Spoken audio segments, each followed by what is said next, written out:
Čaute. Čaute. Máme pre vás také možno menšie prekvapenie, ale takú ochutnávku čokolády.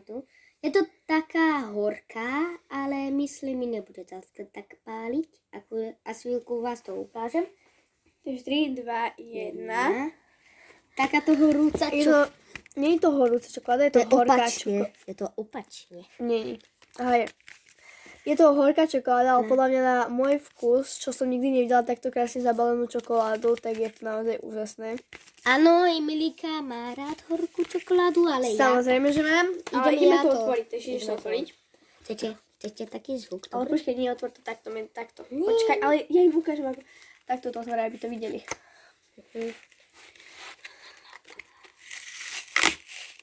Horká. Wow. No, počkajte.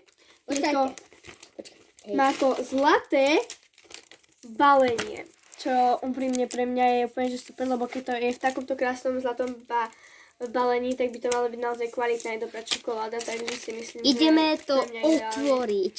Ideme na to. 3, 2, 1. Môžeme na to. Ideme na to. Horká čokoláda. Podľa mňa vyzerá úplne super. Ja neviem, akože Takto to vyzerá do obale. Kámo, čo? je úplne skvelá, podľa mňa je to úplne super. Akože na pohľad sa vôbec nevyzerá, že je horká, ale to počkaj, môžem to zlomiť ja. Ja. Takto. Obidvaja. Ja to chcem zlomiť. Tak jaj. Bože, ja chcem. Cože ty? Áno. No, tak asi sa nepodarilo, ale počkaj, zlomíme ju takto. Počkaj, ja mám maličký kousíček. Tak chceli ste to kúpiť, tak niekde takej horkej čokolády. A tam budú. Počkajte. Nie, ešte nie. Takže ideme skúsiť taste test. A nie.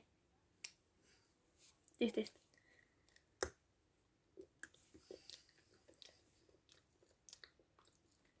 No, je to ako nechutná. Mne to chutí. Dobre. Ste to môžete zobrať všetko domov.